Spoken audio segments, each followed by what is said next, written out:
সহগণ রঘুনাথান্বিতং ত্বং সজীবম সদৈতং সবধূতং পরিজন সহিতং শ্রীকৃষ্ণ চৈতন্য দেবং বন্দে শ্রী রাধা কৃষ্ণ পাদান সহগণ ললিতান শ্রী বিশাখান্বিতাং।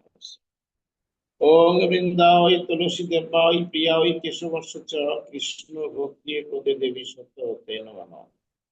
জয় কৃষ্ণ জগন্নাথ জয় সর্বাধিনাশক জয় শেষ জগদ্বন্ধা অধ্যস্ত জনমস্তু। জয় রূপ সনাতন ভট্ট রঘুনাথ শ্রীজীব গোপাল ভট্ট দাস রঘুনাথ এই সহায় গুসারি করি আমি শ্রী চরণ বন্দন যা হইতে বিঘ্ননাশ অভিষ্ট পুরাণ। এই সহায় গুসাই যাবে করুণা সেবা অবশ্যই মিলিবে। বাঞ্ছা কল্পতরুভ্যশ্চ কৃপা সিন্ধুক এব চ পতিতানাং পাবনেভ্যো বৈষ্ণবেভ্যো নমো নমঃ। জয় শ্রীকৃষ্ণ চৈতন্য প্রভু নিত্যানন্দ শ্রী অদ্বৈত গদাধর শিবাসাদি গৌর ভক্তবৃন্দ। হরে কৃষ্ণ কৃষ্ণ কৃষ্ণ হরে হরে, হরে রাম রাম রাম হরে হরে।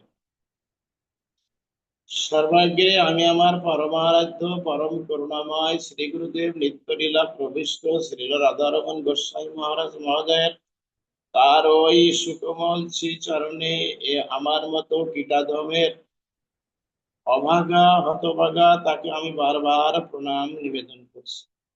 তৎসঙ্গে সঙ্গে আমাদের বিশুদ্ধ পরম্পরা ধারায় যে সমস্ত গুণগ্রাহী, যে সমস্ত মহাত্মাগণ ভাবযোগ্য দেহ নিয়ে ভগবানের নিত্য ধামে ব্রতী হয়েছেন, তাদের চরণে বারবার প্রণাম প্রণাম করি। আজ ঐক্যকার অনুষ্ঠানের বিশেষ করে আমাদের অনলাইনে আজ 59 সপ্তাহ চলছে। বড় দুঃখের বিষয় বলতে হয়, অত্যন্ত দুঃখ ভারাক্রান্ত হৃদয়, আমি অত্যন্ত মর্মাহত এবং আমি মানে খুব ক্ষুব্ধ এবং নিজেকে ধিক্কার ধিক্কার ধিক্কার দিচ্ছে। এই জন্য আমি কয়েক সপ্তাহ আমি ভক্তদের সান্নিধ্য পাই না বা সান্নিধ্যে যাই না, বা আমার এমন পরিস্থিতি ছিল। কৃষ্ণ ভক্তগণ, শারীরিক বিপর্যয়ের ফলে পরমেশ্বর ভগবান আমাকে অবশ্যই একটা পানিশমেন্ট দিয়েছেন, আমি এইটা মনে করি। তবু আমি ভক্তদের কৃপা আশীর্বাদ থেকে আমি এতটুকু আমি কমতে নাই। আমি সর্বক্ষণ সর্বদাই সর্বক্ষেত্রে সর্ব অবস্থাতে আমি সবাইকে আমি আশীর্বাদ করি তারা যেন এই বিশুদ্ধ ভক্তি পথে থেকে ভগবানের নৈকট্য লাভ করে এবং অসার সংসার সাগর পাড়ি দিয়ে ভগবানের দিব্য ধামে গিয়ে তার সেবা করতে। ভক্ত সজ্জন মন্ডলী, আমাদের অনলাইনে যে সমস্ত স্বদেশ বিদেশ সারা বিশ্বে যেখান থেকে আমরা অ্যাড হয়েছি না কেন, আমি সবার কাছে প্রথমে ক্ষমা প্রার্থী হচ্ছি। এই জন্য আসলে আমার একটু জড়জগতের প্রকৃতির ইচ্ছার বিরুদ্ধে আমি চলেছিলাম। সেই জন্য প্রকৃতি মা আচ্ছা করে আমাকে শাস্তি প্রদান করেছেন। কবির ভাষায় বলতে হয়, আমি যাহা চাই তা ভুল করে চাই, যাহা চাই তা পাই না। জীব কোটি বাঞ্ছা করে, কৃষ্ণের ইচ্ছায় সকল ফল ফলে। আমরা কত কিছু মনে করি, আমার এ দাও তা দাও, আমাকে এ করো তা করো গোবিন্দ, আমি এ চাই, আমি এ করবো তা করবো, আমি সংসার উন্নতি, আমি ইন্ডাস্ট্রিতে মালিক হবো, আমি শরীর স্বাস্থ্য ভালো থাকবো, আমি হেলদি থাকবো। হ্যাঁ, শরীর স্বাস্থ্য ভালো থাকবে, অথচ আমাদেরকে শাস্তি দিচ্ছেন। হরে কৃষ্ণ। আমরা বলতে হবে ভাগবতের একটু দৃষ্টি, ভাগবতের কোন থেকে আমরা ভাগবতে বলেছেন, ভাগবত আমাদের দর্শন শাস্ত্র, আমাদের ভগবান লীলা মাধুরী আদিতে সন্নিবেশিত আছে। এবং ভাগবত শাস্ত্রে বলেছেন সর্ববেদান্ত সারাং হি শ্রীমদ ভাগবতে মিশ্যতে তদ রসামৃত তীর্থ নান্যত্র সাধ্যতি কাছে। অর্থাৎ সর্ববেদান্তের সারকে শ্রীমদ ভাগবত বলা হয়। এই ভাগবতের রসসমুদ্রে যারা ডুবে গিয়েছেন, যারা মুহুর্মুহু ভাগবত অমৃত সুধা পান করে চলেছেন, তারা কখনো ভাগবতকে উপেক্ষা করে অন্য শাস্ত্রের উপর তাদের কোনো আগ্রহ থাকে না। তারা অন্য কোন শাস্ত্রকে তারা কায় মনোবাক্যে তারা গ্রহণ করতে পারে না। সেই জন্য ভাগবত হচ্ছে আমাদের কলিযুগে, বিশেষ করে ভাগবত সাক্ষাৎ ভগবান। ভগবানও যাহা ভাগবত তাই। ভাগবতের প্রত্যেকটা শব্দে শব্দে ভগবানের কৃপা এইটা লক্ষ্য করা যায়। তাই ভাগবতকে অবশ্যই আমাদেরকে প্রাধান্য দিয়ে ভাগবতের রসসাগরে ডুবে যেতে হবে। ভাগবতে বলা আছে যে আমাদের জড়জগতে যখন ভগবান শ্রী গোবিন্দ এই পৃথিবী সৃষ্টি করলেন,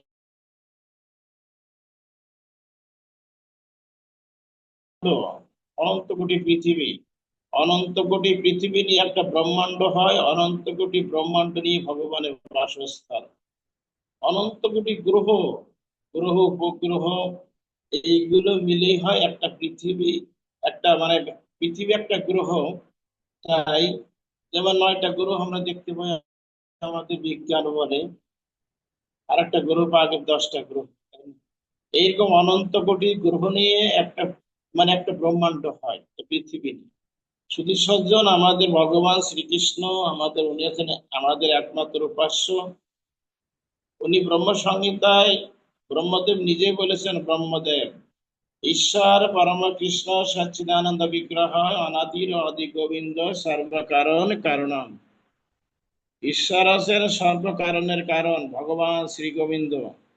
উনি সর্বকারণের কারণ, তিনি একমাত্র সৃষ্টি, তিনি একমাত্র প্রলয়ের কর্তা এবং ধারক, তিনি একমাত্র আমাদের সমস্ত কিছুর মূল উৎস।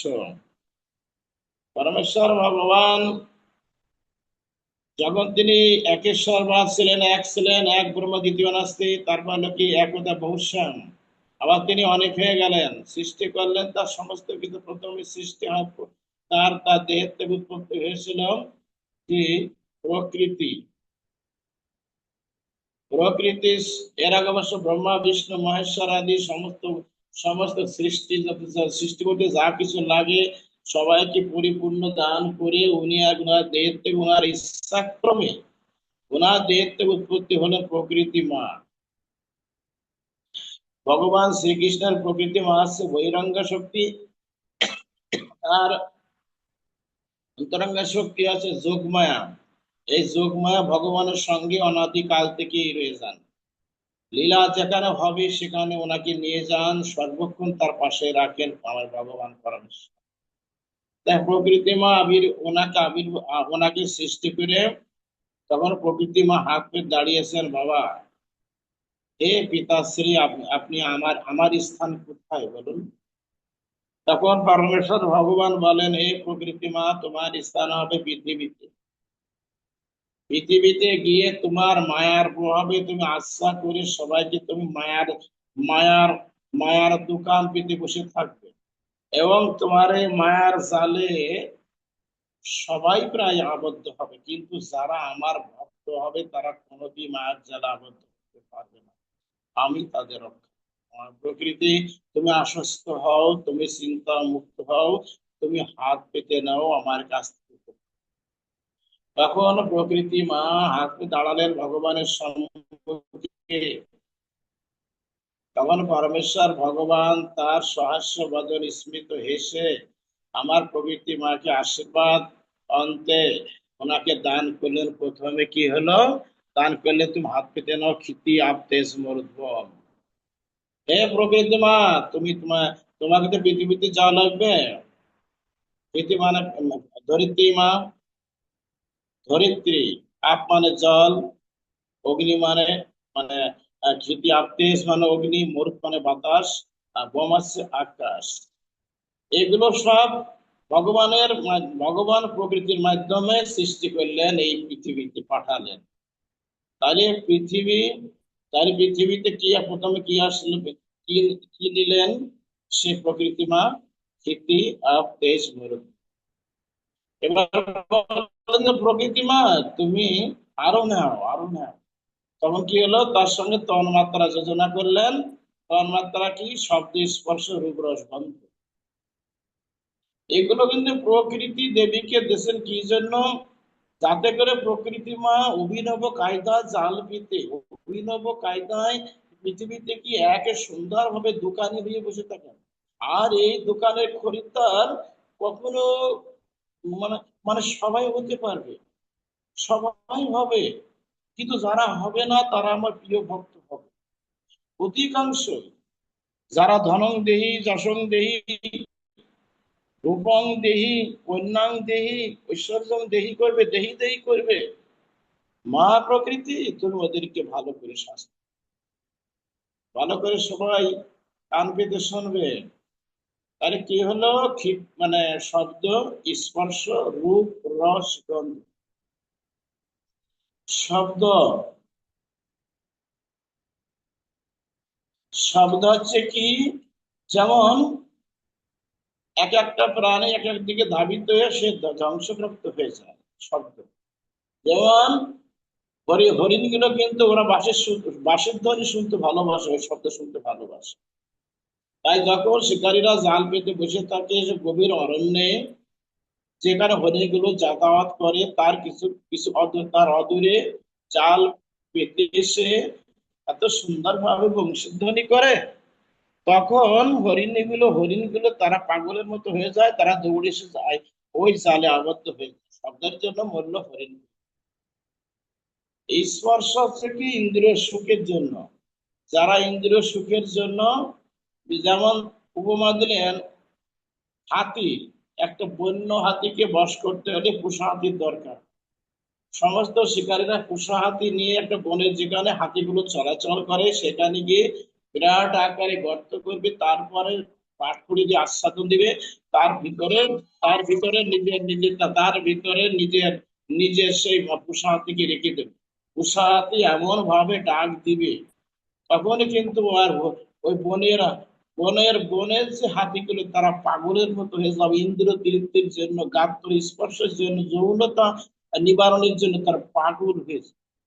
তখন পাগলের মতো দৌড়ে এসে যখনই ওই বোকা হাতি জানে না যে এখানে গর্ত নির্মাণ করা আছে, সঙ্গে সঙ্গে তার ভিতরে সেখানে পড়ে যায়। পড়ে গিয়ে তখন ধীরে ধীরে ওকে অনেকদিন না খাওয়ায় রাখা হয়, তারপর ধীরে ধীরে শিকারীরা এসে বন্য হাতিকে তুলে নিয়ে চলে যায়। তাহলে গাত্র স্পর্শের জন্য মরণ হলো কার? হাতি। রূপ, রূপের জন্য মরে আসে পতঙ্গ কুল। যখন অন্ধকার রাত্রে যদি কেউ সেখানে একটা প্রদীপ জ্বালিয়ে রেখে দেয়, তখন হরিণ ওই পতঙ্গ কুল মনে করে একটা আহার্য বস্তু, এইটা ভেবে যখন লাভ দেয়, সেখানে লাভ দেওয়ার সঙ্গে সঙ্গে সে ওই আগুনের ভিতর পড়ে, আগুনের ভিতরে পড়ে সে মারা যায়। তাহলে রূপের গৌরবে বা রূপ দেখে ঝাঁপ দিলে পারে তার মৃত্যু ওইভাবে। এগুলো কিন্তু আমাদের বাস্তবতা, বাস্তবের ভিতরে রয়েছে। এগুলো এগুলো আমি বাইরে কোনো কিছু বলছি না, সবকিছু আমাদের ভিতরে আছে। আচ্ছা, স্পর্শ, রূপ, রস।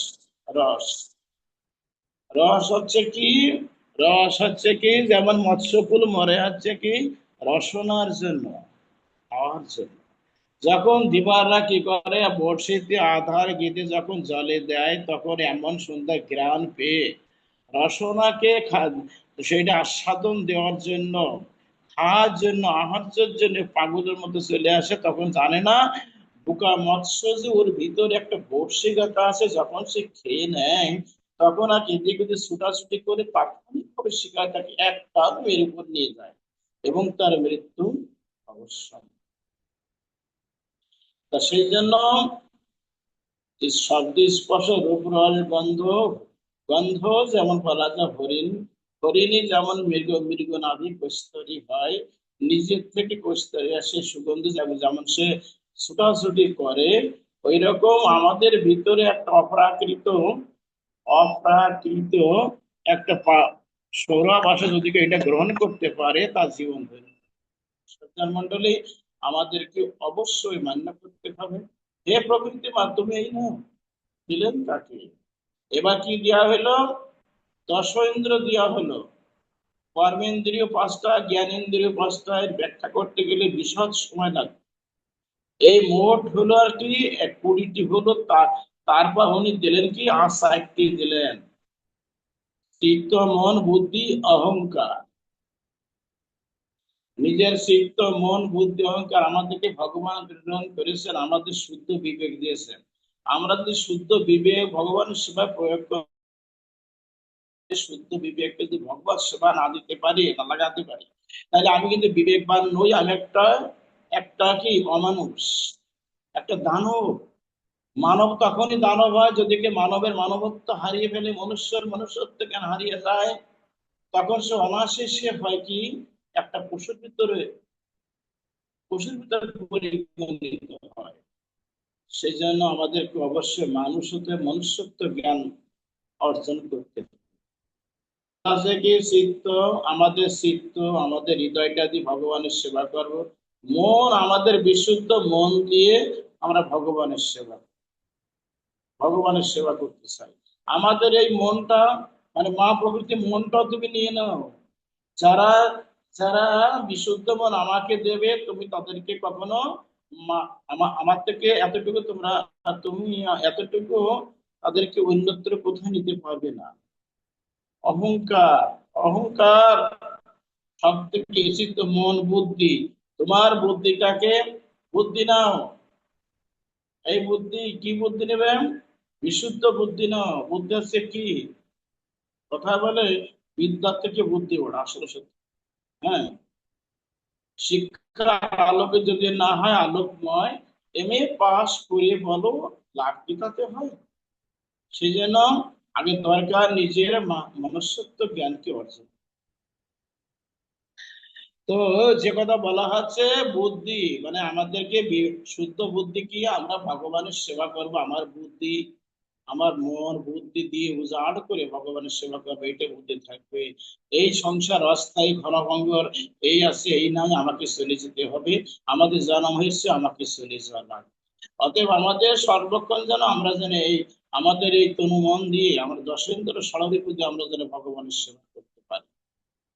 যারা এটা শাস্ত্রও আছে, কাম কৃষ্ণ কর্মার্পণে ক্রোধ ভক্ত দেশে যেন লাভ, লোভ সাধু সঙ্গ হরি কথা মোহস্ত লাভ সাধু, মোহষ্ট লাভ বিনে মদ কৃষ্ণ গুণগান নিযুক্ত করিব যথা। এ তো মানে এ তো সব নরোত্তম ঠাকুরের পথ বাবা। তাই বলেছেন মা প্রকৃতি তুমি আমার এই সিক্ত মন বুদ্ধি অহংকার তুমি অহংকার কি বাবা? আমার গাড়ি আছে বা আমার নারী আছে ভালো, আমার গাড়ি গাড়ি বাড়ি সুন্দর নারী, আমার ব্যাংক ব্যালেন্স আছে, আমি ধনাঢ্য ব্যক্তি, আমি আমি মানে আমার আমার 10টা ইন্ডাস্ট্রিজ আছে, শিল্পপতি আমি, আমি সবার থেকে রূপবান, তাই না? এই যে অহংকার, এই অহংকারের জন্য সে একদম পতন হয়ে যায় এবং মায়ের দাসত্ব বৃদ্ধি করে। মা প্রকৃতি তুমি 24টা তত্ত্ব নিয়ে তুমি যাও, তোমাকে আশীর্বাদ করে দিচ্ছি, পৃথিবীতে গিয়ে তুমি এক সুন্দরভাবে দোকান পেতে বসো। শুধু সজ্জন মন্ডলী তখন প্রকৃতি মায়ের দোকান পেতে বসে আছে। আমার এর থেকে শিক্ষণীয় বিষয় আমাদের বাবা সেটাই বলছি যে যারা শুদ্ধ কৃষ্ণ ভক্ত তারা কখনো এই প্রকৃতির মায়ের দোকানে খরিদ্দার হবে না। এখানে খরিদ্দার যে হয়েছে কিনা তার একবার একবার একুল ওকুল সব নাশ, তাকে নরকের বাসিন্দা হতে হবে, কোনো এতে কোনো সংশয় নেই। প্রকৃতির আশ্রয় কি, যেমন যেমন ধরা যেতে পারে যে পুরুষ আর প্রকৃতি। ভগবান শ্রীকৃষ্ণ গীতায় বলেছেন না, আমি প্রকৃতি গর্ভে বীজ নিক্ষেপ করি, সেই প্রকৃতি থেকেই বিশ্ব চরাচর এই ভূমণ্ডল সবকিছু সৃষ্টি হয়েছে। কথাটা একবার ধ্রুব সত্য। প্রকৃতি মা হচ্ছে গর্ভধারিণী, উনি রত্ন গর্ভা, তাই বলে কি আমরা কখনো প্রকৃতির দাসত্ব বৃত্তি করতে পারবো না। আমরা করবো কার দাসত্ব বৃত্তি? গোবিন্দ দাসত্ব বৃত্তি করবো। আর যখনই একটা কৃষ্ণ ভক্ত যখনই দাসত্ব বৃত্তি ভুলে গেছে, যখন প্রকৃতির দিকে হাত বাড়িয়ে দেয়, আর তখনই প্রকৃতি আমাদেরকে পানিশমেন্ট, আমাদেরকে শাস্তি দেয়। এই যে আমি প্রায় বলি তিনটে জ্বালা আমরা কেন ভোগ। উদাহরণস্বরূপ আমি আজ 1 সপ্তাহ আমি আমার অনলাইনে আসতে পারি না। সত্য কথা বলতে কি, আমাকে প্রকৃতি মা হয়তো আমাকে শাস্তি দিয়েছেন, হয়তো তার নিয়মকে আমি লঙ্ঘন করেছি। শারীরিক মানসিক দিক থেকে, শারীরিক দিক থেকে আমি অনেক বিপর্যস্ত ছিলাম। যদি সজ্জন মন্ডলী, সে যেন আমাদের অবশ্য বিশেষ করে যারা শুদ্ধ কৃষ্ণ ভক্ত, তারা কখনো প্রকৃতি মার কাছে অন্য জিনিস চাবে না, একটা জিনিস চাবে, সেটা হচ্ছে কি, যে তুমি কৃষ্ণ ভক্তি আমাকে দাও। মা প্রকৃতি পরম বৈষ্ণবী, মা মহামায়া, ওই মহামায়া প্রকৃতি মা মহামায়া, তুমি আমাকে কৃষ্ণ, যে ভক্তি লাভ করলে পারে আর চাওয়া পাওয়া থাকে না, যে ভক্তি লাভ করলে পারে একবারে ভগবানের চরণে পৌঁছানো যায়, যে ভক্তি লাভ করলে সমস্ত পাপ হইতে মুক্ত হয়ে মুক্ত পাখির মতো বিচরণ করে বৈকুণ্ঠ, আসা যাওয়া তার বন্ধ হয়ে যায়, বারে বারে আর আসা। সেই জন্য যারা প্রকৃতি জ্ঞানী ব্যক্তি, যারা যারা পণ্ডিত মানুষ, যারা পণ্ডিত ভক্ত, তারা তারা এই অস্থায়ী জিনিসটাকে ক্ষণভঙ্গুর, যেটা ধ্বংসাত্মক, যেটা ধ্বংসাত্মক, ধ্বংস অনিবার্য হবে, যেটার ফল কখনো আমার আধ্যাত্মিক কল্যাণ এনে দেবে না, তারা সেদিকে ধাবিত হয়। তারা একমাত্র যোগ মায়ার পদাশ্রয় গ্রহণ করে, যোগ মায়ার প্রভাবে তার কৃপাকে লাভ করে, ভক্তি মায়ের কৃপাকে লাভ করে, অনাদিরাদি শ্রী গোবিন্দের কৃপা লাভ করে এই দুস্তর মায়া পারাবার সংসার সাগর পাড়ি দিয়ে অনায়াসেই ভগবান নিত্য ধামে চলে যায় অনন্তকাল। ভক্ত সজ্জন মন্ডলী, সেই জন্য সেই জন্য আমাদের খেয়াল রাখতে হবে, আমাদের কখনো যেন আমরা যেন এই জড় জগতের মান সম্মান প্রতিপত্তি, লাভ পূজা প্রতিষ্ঠা আদি, এইগুলো যেন কখনো আমরা কামনা না করি। এটা আমার বিনীত অনুরোধ, যারা যারা ভক্ত আমার লাইভ দেখছেন তাদের কাছে বিনীত অনুরোধ। কেননা আমরা চাই জগতের মঙ্গল, সবার মঙ্গল, তারা যেন ধীরে ধীরে ভগবানের প্রাপ্য লাভ করতে পারে, এই সংসার কারাগারে আর ফিরে না আসতে পারে। সেই জন্য আমাদের এই এই ভাগবত আলোচনা, এবং সপ্তাহে একদিন ভাগবত মঙ্গলবার, আর কি শুক্রবারের পাঠাভ্যাস, শিশু শিশু ভক্তদের তাদের চরিত্র বিনির্মাণে আমরা আমরা এটা আমরা ইয়ে করেছি, সংকল্প করে চালু করেছি। আমাদের ব্রত মহাশয় তার কঠোর, তার গভীর উদ্যোগে, তার অক্লান্ত পরিশ্রমে, তার গুরুর আশীর্বাদ এইটা করা হয়েছে। শুধু ভক্ত সজ্জন মন্ডলী, যে আমার মনে হয় যে ত্রিতাপটা জ্বালা, এর থেকে রেহাই পেতে অত্যন্ত কঠিন। ত্রিতাপ জ্বালাকে আমি প্রসঙ্গে বলবো, এই ত্রিতাপ জ্বালাও কিন্তু প্রকৃতির থেকে আসছে, মানে এর কিন্তু বাইরে কোথাও নয়, এটা কিন্তু একটা কারাগার, কারাগার। কেমন আধ্যাত্মিক, আধ্যাত্মিক, দৈবিক, আদি দৈবিক আর আদি ভৌতিক। আধ্যাত্মিক দুঃখ কি? নিজের শরীর মন কর্তৃক দুঃখ।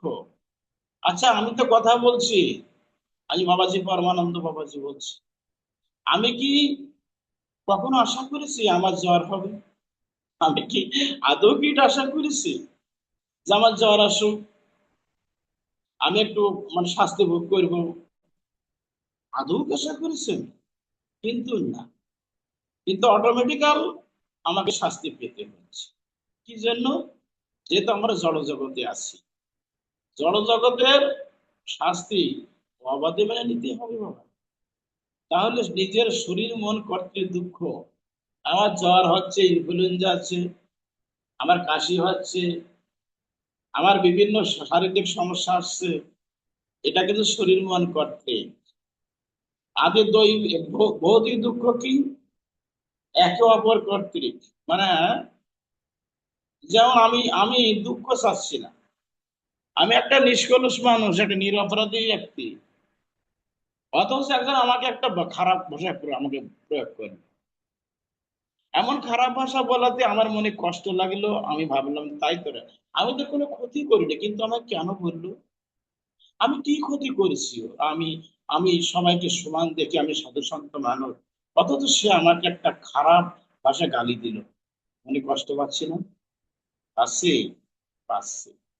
তাহলে একে অপর কর্তৃক দুঃখকে বলে আদি ভৌতিক দুঃখ। আর আধ্যাত্মিক মানে আদি দৈবিক দুঃখ কি? ঈশ্বর বিড়ম্বনা কর্তৃক দুঃখ। যেমন ধরা যেতে পারে ঈশ্বর করতে, যেমন আমি এখন এখনো আমরা পৃথিবীতে আছি, হঠাৎ করে আমি কোথায় যাচ্ছি, গমন করেছি কোন একটা শিষ্য মনে যাচ্ছি কোন ফাংশনে, কনফারেন্সে, ভাগবত অনুষ্ঠান, হঠাৎ করে প্রতিমধ্যে অ্যাক্সিডেন্ট, বন্যা, বন্যা এসে একদম আমাদেরকে, আমাদের ফসলকে সবকিছু ধুয়ে নিয়ে চলে যায়, একদম সবকিছু একেবারে হয়ে গেল। জলোচ্ছ্বাস, জল এসে এসে একদম সব পণ্ড করে দিয়ে গেল। মহামারী, মহামারী, মহামারী সাক্ষাৎ মৃত্যু, যেমন প্লেগ, যক্ষা, কত আছে, এগুলো হচ্ছে মহামারী। এই যাকে ধরে তাকে আর ফেরে না সে বাবা। তাহলে এটা হচ্ছে কি, মহামারী, অ্যাক্সিডেন্ট, অগ্নিকাণ্ড, হঠাৎ করে এক ঘরে আগুন লেগে গেল, কষ্ট লাগে না? হায় রে, আমার সবকিছু চলে গেল রে, আমি কি খেয়ে বাঁচবো, আমার ঘর বাড়ি সবকিছু বুড়ি সরকার হয়ে গেল, আমি কি করে, আমি কিভাবে আমার সংসার, দুঃখ না বাবা, এটা একটা দুঃখ বাবা। তাহলে আমরা কখনো রেহাই পেয়েছি? পাই নাই। তারপরে যে কি হয়ে গেছে না, আধ্যাত্মিক আদি ভৌতিক আদি দৈবিক। তাহলে আমরা একথা স্বীকার করতে হবে, আমরা কেউ সুখী না। এই জড়জগৎ দুঃখময়, বেদনাময়, কষ্টময়। এই জড়জগতে আপন মানুষ কেউ নাই, থাকে তো একজনই আছে, আমার শ্রী গোবিন্দ বা গুরু গোবিন্দ। আর যাকে দেখছি বাবা, এসব হচ্ছে মায়ার প্রহেলিকা, এগুলো মায়ার, মায়ার সম্ভার। কাকে আপন মনে করবে? নিজের দেহটাকে আপন, নিজের দেহটা আপন নয়। আমার হাতগুলোকে আপন, আমার নাক, চোখ, নাসিকা, ত্বক, যা কিছু আছে সমস্ত বডিটাকে আপন। যখন সমস্যা এসে যাবে, বয়স বাড়তে হবে, আমার চোখ যাবে, চোখে দেখতে পাবো না, কান যাবে, কানে শুনতে পাবো না, তাই না? আমার হাত পা গুটিয়ে যাবে, কি হবে, ধীরে ধীরে সবকিছু চলে যাবে, ধীরে লাস্টে পালো পাখি চলে গেল। তাহলে পৃথিবী আমাকে আমাকে ছেড়ে চলে গেল। আমি আমার নিত্য বস্তু ভগবান ছাড়া আমার আপন বস্তু কেউ নাই। আমরা ইতিহাসে দেখতে পাই, সেদিকে আমি একটা রেফারেন্স দিয়েছিলাম, আলেকজান্ডারের কথা। উনি তো একসময় ছিলেন একজন সারা পৃথিবীর একজন মহাশাসক, মহাজ্ঞানী এবং অত্যন্ত যোদ্ধা। তিনি ভালো লোকের সঙ্গে তিনি ঘুরেছেন, তিনি ঘুরেছেন, সবার সঙ্গে তিনি নিয়েছেন, কিন্তু অনেক সারা জীবন ধরে ধন দৌলত মণি মুক্তা হীরক কাঞ্চন জহরত মহরত সমস্ত কিছু, সবকিছু আয় করে তার রত্নাগারে পরিপূর্ণ করে ফেলেছে তার পোশাক। যখন আলেকজান্ডার বৃদ্ধ অবস্থায় মারা যাওয়ার কয়েক ঘন্টা আগে বলছে, বন্ধুগণ, হে আমার প্রিয় বন্ধুগণ, আমার কিছু আর্জি আছে, তোমরা সকলে আমার কাছে এসে যাও। বললেন, বলুন হুজুর, বলুন মহারাজ। আমি আমি তো মারা যাব, আমার সময় তো এসে গেছে, সারা জীবন তো অনেক কিছু আমি সংগ্রহ করেছি। আমার একটা নিবেদন তোমাদের কাছে, আমার একটা, আমি একটা সবিনয় নিবেদন তোমাদের চরণ ধরে বলছি, আমি, তোমরা আমার অত্যন্ত নিকটতম বন্ধু, আমার আমার কাছের বন্ধু তোমরা সবাই। তা তোমরা আমার একটা উপকার করো বন্ধুগণ। কি উপকার? তোমরা এই মুহূর্তে আমার রত্নাগার তোমরা শূন্য করে দাও, কোষাগার শূন্য করে দাও, মণি মুক্তা হীরক কাঞ্চন জহরত মহারত যা কিছু আছে সবকিছু ওই ওই গরিব দুঃখী মানে এই যারা যারা আছে, গরিব দুঃখী, কাঙাল কাঙালিনী, যারা রোগাগ্রস্ত, অর্থহীন, বস্ত্রহীন, অন্নহীন, সমাজে নিকৃষ্ট অবহেলিত, যাদের কেউ নাই, তাদের তোমরা তাদেরকে দান করে দাও, আমার সম্মুখে সব দান করে দাও।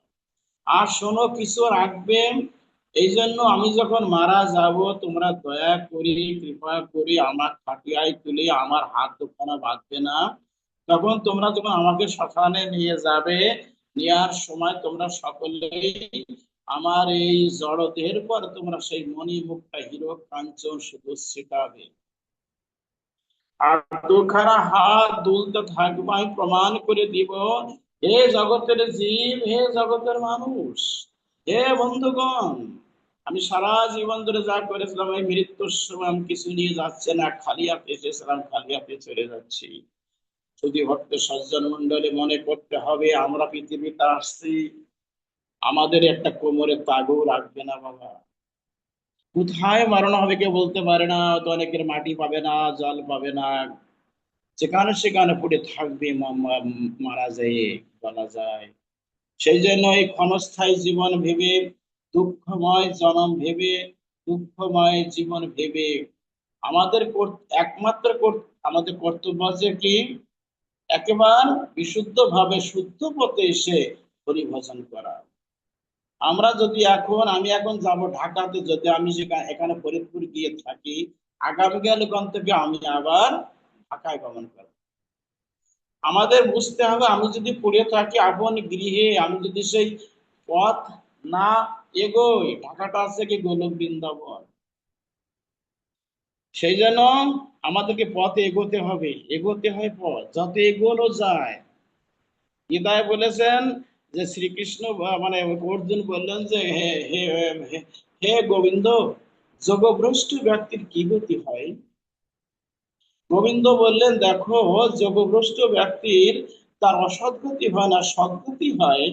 আগামীতে তাকে সদাচার সম্পন্ন করে ব্রাহ্মণে গিয়ে সদাচার সম্পন্ন কেউ সদাচার সম্পন্ন একটা বৈষ্ণবকে তার জন্ম দিয়ে। এবং এই ভজনের যে উগ্রতা, ভজনের যে তীব্রতা, তার কখনো এটা ম্লান হয়ে যায় না। আগামী জন্মে ওর পর থেকে আবার সাধনা শুরু হয়। উদাহরণস্বরূপ বলা যেতে পারে যে ঋষভদের বড় ছেলে ছিল, নাম ছিল হচ্ছে কি ভরত। সংসার ত্যাগ করে গিয়েছে পুরোহাশ্রমে, একটা একটা হরিণীর মোহে পড়ে মৃত্যুর সময় হরিণ হরিণ বলতে বলতে পরবর্তীকালে সে হরিণ হয়ে আসলো, কিন্তু জাতিস্বর ছিল। তাই সে মনে মনে ভাবলো, আমি সাধারণ হরিণী হতে আর বেড়াবো না। সে কান্নাকাটি করার পরে, হে গোবিন্দ, তুমি আমাকে মনুষ্য জন্ম দাও, আমার মনুষ্য এই জন্ম আর হবে না, আমি বড় ভুল করেছি, একটা হরিণীর মোহে পড়িয়ে আমার জীবন যৌবন শেষ। তখন তার অন্তিম সময় এসে গেল। অন্তিম সময় কৃষ্ণ কৃষ্ণ কৃষ্ণ কৃষ্ণ বলতে বলতে তার প্রাণ ত্যাগ করলো। পরবর্তী জন্মে সদাচার সম্পন্ন একজন কৃষ্ণ ভক্তের গিয়ে তার জন্ম হলো। সাত ভাই তারা, তার কনিষ্ঠ ভাই এই জড় ভরত। জীবনের প্রতিজ্ঞা করেছিল, কোনোদিন আর গান কথা বলবো না, জড় কথা বলবো না, অসৎ সঙ্গে যাব না। অসৎ সঙ্গ ত্যাগী বৈষ্ণব আচার, স্ত্রী সঙ্গিয়া কৃষ্ণ অভক্ত। আমি অসৎ সঙ্গ করে আজকে আমার এই দশা হয়েছে, আমি আর অসৎ সঙ্গ করতে চাই না। একদিন উনি সারা দিন রাত ধরে উনি শুধু কৃষ্ণ নাম করে বেড়ান মনে মনে। ভাইরা মনে করো আমাদের ভাই বুবা হয়েছে, তাকে মাঠে নিয়ে জ্বালাতন করে, সুমালির এক পাশে ওকে একই জোড়ে, আর এক পাশে গরু দেয়, তাকে হাল টানায়, তবু সংমিলান বদনে বড় ভাইদের আদেশকে শিরোধার্য মনে করে আর গুরুজনদের আদেশকে শিরোধার্য মনে করে হাল টানে, আর চোখের জলে বুক ভেসে যায়। একদিন সে জড় ঘর সেই অমাবস্যা রাত্রি ঘোরাঘুরি করছে, কিন্তু ওই বনের ভিতর ছিল দস্যুরা ছিল। তারা কোন এক সাধক বলেছিল, তান্ত্রিক সাধক, যে 108টা নর বলি দিলে পারে সাক্ষাৎ ভদ্রামা দর্শন দেবে, ভদ্রামা এসে মনোবাসনা পূর্ণ করবে, তোমরা অনেক অনেক অনেক ধনী হয়ে যাবে। তখন এই অতি লোভে তাঁতি নষ্ট, অতি লোভ, লোভ হলে কি হয়, অতি লোভে তারা মত্ত হয়ে তারা নিজের হিতাহিত বুঝতে না পেরে তাদের যশমান প্রতিষ্ঠার জন্য তারা আজকে ভগবানের নামকে ভুলিয়ে গিয়ে তারা তামসিক ভাবে তারা সেই নরবলি দিতে লাগলো।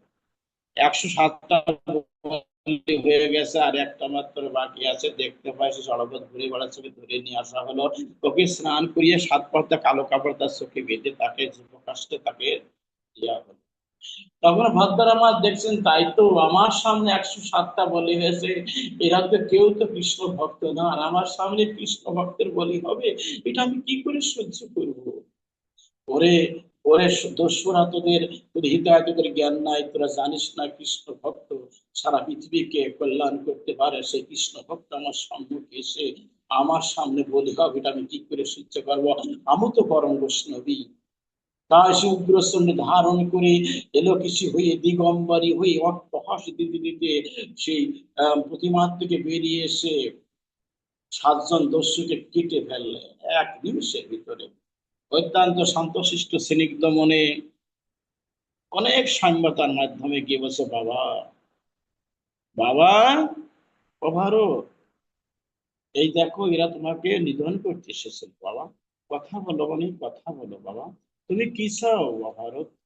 তুমি অনেক কষ্ট করেছো বাবা, কষ্ট করে বলো। যে একটা কথা বললো, মা, ওগো মা, ওগো মা, মা গো ভক্তি জননী মোর, তুমি আমাকে বর দেবে মা? ওগো মা ভদ্রা, যদি বর দেবে মা, তুমি যদি পরম বৈষ্ণবী হয়ে থাকো মা গো, মা গো তোমার সন্তান তোমার চরণে ভিক্ষা চাচ্ছে, একটাই বলে, কি ভিক্ষা চা? তুই যা চাবি তাই দেবো মা গো। আমি আর সংসার চক্রে ঘুরতে চাই না, আমি যেন এই জন্মে আমি আমার পরম কৃষ্ণকে পেয়ে, আমার গোবিন্দের চরণ প্রাপ্তি হয়ে আমি যেন সেই গোলক ধামে গিয়ে আমি গোবিন্দের সেবা করতে পারি। পরম বৈষ্ণবী ভদ্রমা বললেন, বাবারে তোর বাসনা এই জানি আর আসে, বিভক্ত সজ্জন সেই জন্মে সে ভগবানের সান্নিধ্য লাভ করেছিলেন। সেই জন্য এই জড়জগৎ দুঃখময় বেদনাময়, কখনো শান্তি দিতে পারে না। কিবা ধনী, কিবা নির্ধনী, কিবা কিবা মহাপুরুষ, কিবা সাধারণ মানুষ, এই জড়জগতে আমরা 700 কোটি, 700 কোটি মানুষ আছে, আমরা আমরা কেউ সুখী নই। এমনকি কোনো বৃক্ষ লতা, বিশেষ করে জীব জন্তু আদি কেউ সুখী আছে। এদের ভিতরে মনুষ্য শ্রেষ্ঠ, আমরা কেউ সুখী না। সেই জন্য এই সংসারকে, এই সংসারকে অনিত্য ভেবে, দেহটাকে অনিত্য ভেবে সবাই কৃষ্ণ ভজন করুন।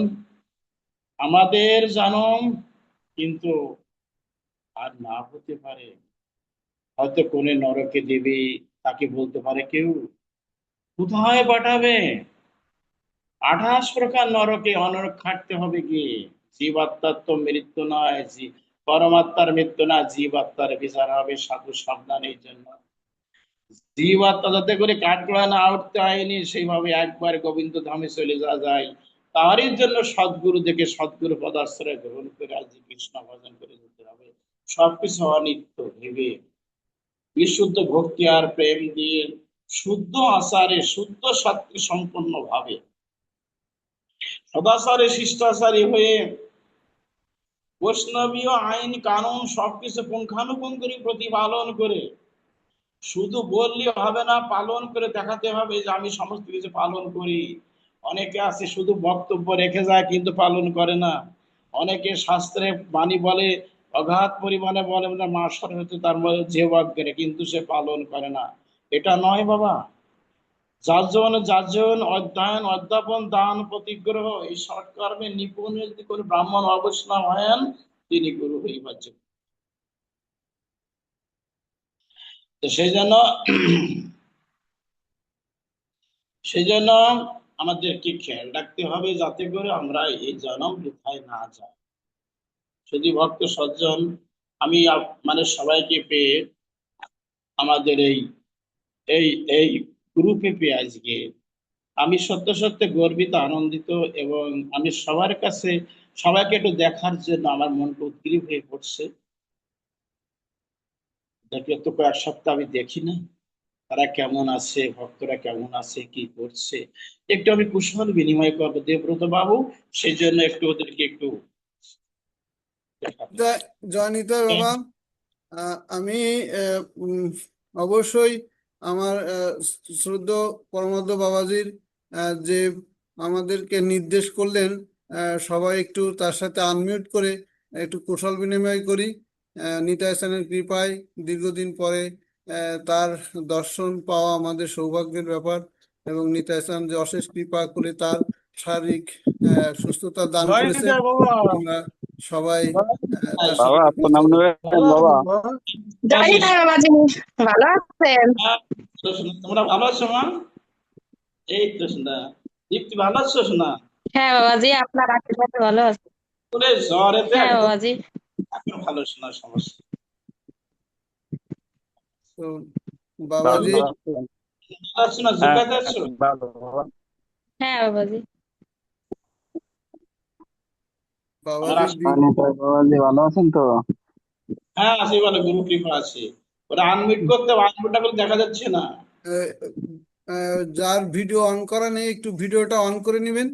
তো বাবাজি ভিডিওটা এখন আপনার শরীর ভালো আছে তো? হ্যাঁ, হ্যাঁ আছে। হ্যাঁ, ভিডিও অন করলে কথা বললে পুরোপুরি সুস্থ হয়েছেন দেখা তো যাবে। বাবাজি? হ্যাঁ, আরে দেব দেব বাবু ভালো তো? হ্যাঁ আশীর্বাদ। আছি বাবা। বলতেছি এখন পুরোপুরি সুস্থ আছেন তো আপনি? হ্যাঁ গুরু কৃপা এখন ভালো আছে ও। হ্যাঁ এখন মোটামুটি ভালো আছিস না? মাসুর ভালো আছে দেব? হ্যাঁ ওই ভালো আছি, আপনার আশীর্বাদে ভালো আছে, সমস্যা নেই। ভালো লাগে যে মোটামুটি। আমাদের সাথে এখনো কুমোদ রঞ্জন আছে, শিপ্রা দিদি আছেন, তারপরে আরো অনেকে আছেন। আপনারা ভিডিও অন আহ, করতে যে- কোন সব?